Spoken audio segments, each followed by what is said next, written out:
Hi everyone, so today we're going to be converting metric units of mass, which can be compared to our weight. So similar to our pounds or ounces or tons. But the metric system is called mass, and the base unit is the gram. And so the nice thing about the metric system is that all of the different types of measuring things follows this same pattern. So we have grams or unit, and we still have these same prefixes. You'll notice that centigram is not in there where centimeter was. We don't usually use centigram. We usually just use kilogram, gram, or milligram. And so a milligram is teeny tiny, right? Actually, a gram itself is already very small. But a milligram is sometimes used. It is very, very tiny. It's 1/1000th of a gram. That one probably is not used too much. But the one that's used a lot is kilogram, which is 1,000 grams put together. So you put 1,000 grams together, you get a kilogram. So these two are the most common, gram and kilogram, because grams are already pretty small. And 1,000 of them put together makes a kilogram. It's decent, it's pretty big. So you're going to be converting between these different units today. So we're going to practice a few, and then you have a mode max assignment again. All right, so what we know here is that 1 gram equals 1,000 milligrams.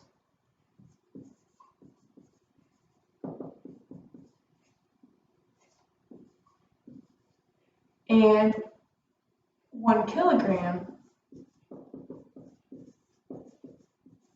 equals 1,000 grams.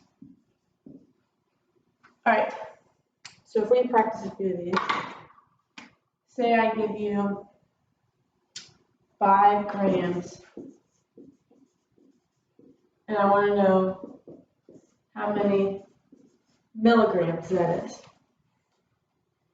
Well, 5 grams is right here. Each time we move to the right, we multiply by 10 because it's 10 times smaller of a unit.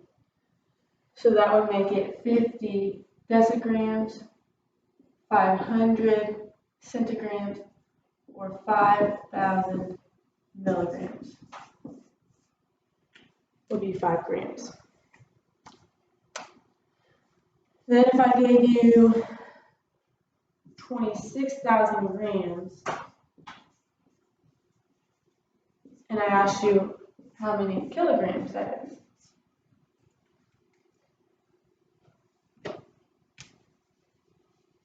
So then you're moving to larger units. So it's going to take less of them to equal the same mass.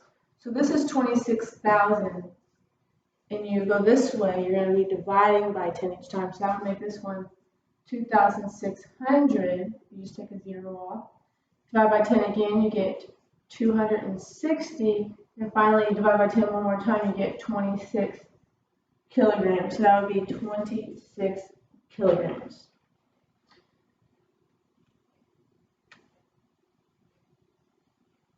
If you didn't want to divide by 10 3 different times, you could just know I'm going to divide by 1,000 because there are 1,000 grams in 1 kilogram. So you could just jump all the way through to the end and take off the 3 zeros because you're dividing by 1,000. Now, sometimes you might come across a decimal. So let's talk about those real quick. Let's say we have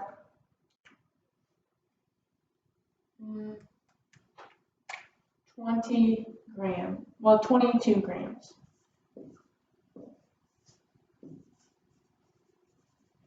And we want to know how many kilograms that is. Okay, so when we are moving across here, we're going to be dividing by 10 each time. Start with 22 grams. Well, 22 grams divided by 10, we could do log division and figure it out. Or I could just tell you every time you divide by 10, that decimal point moves over one time, right? If you think about it, we got 50. If you divide 50 by 10, what do you get? 5. So every time you divide by 10, that decimal point moves over one to the left, makes it a smaller number, 10 times smaller. So if we're dividing by 10 3 times, right? 1, 2, 3. Then we would move that decimal point 3 times. So that's 1, 2. When we get to here, though, we have to add a 0 to go around for the third one. So 22 grams is 0.022 kilograms. So if you have a decimal in there, sometimes you might have to move it. Remember, if you move it to the left, you're getting a smaller number. And we want it to be smaller because kilograms are much bigger than grams. So there should be less of them to equal that same mass. So that's what you do if you have a decimal. I think there are some examples like that on the Mowing Max assignment that you guys need to do.